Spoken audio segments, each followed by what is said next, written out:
আপনি কি জানেন ভোট কেন্দ্রে না গিয়েও কিন্তু ভোট দেওয়া যায়? হ্যাঁ, আর এটির নাম হচ্ছে পোস্টাল ভোট।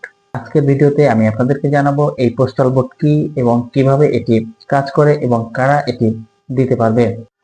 পোস্টাল ভোট হলো এমন এক ধরনের ভোটিং ব্যবস্থা যেখানে ভোটার ডাকযোগের মাধ্যমে নিজের ভোটটি প্রদান করে থাকেন। মানে ভোট কেন্দ্রে উপস্থিত না হয়েও আপনি নিজের ভোট নিজে দিতে পারবেন। পোস্টাল ভোট কারা দিতে পারবেন? সরকারি কর্মকর্তা কর্মচারী, পুলিশ, আনসার, সেনাবাহিনী। নির্বাচনে মাঠে উপস্থিত থাকা অর্থাৎ নির্বাচনী কাজে নিয়োজিত থাকা সরকারি কর্মকর্তা কর্মচারীবৃন্দ। এছাড়া খুবই অসুস্থ ব্যক্তি, বিশেষ করে প্রবাসীরা এই পোস্টাল ভোট দিতে পারবেন। পোস্টাল ভোট কিভাবে কাজ করে?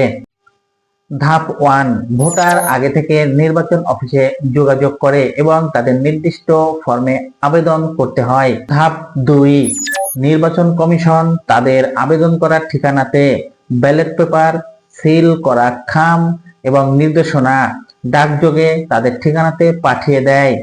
ধাপ 3, ভোটার তার নির্বাচিত পছন্দের প্রার্থীকে ভোট প্রদান করেন। ধাপ 4, ভোট দেওয়া শেষ হয়ে গেলে ভোটার তার ব্যালট পেপার, তার সিল মারা ব্যালট পেপার আবার ফেরত খামে ভরে সুন্দর করে আবার ডাকযোগের মাধ্যমে নির্বাচন কমিশনে পাঠিয়ে দেন।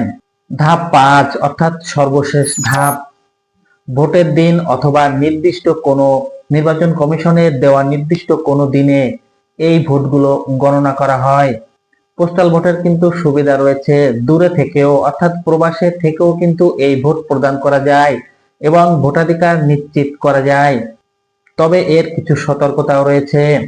এটি যদি দেরিতে পৌঁছায় অর্থাৎ আপনি যখন ফেরত খামে করে নির্বাচন অফিসে ডাকযোগে পাঠাবেন সেটি যদি পৌঁছাতে দেরি হয় তাহলে কিন্তু আপনার ভোটটি বাতিল হতে পারে।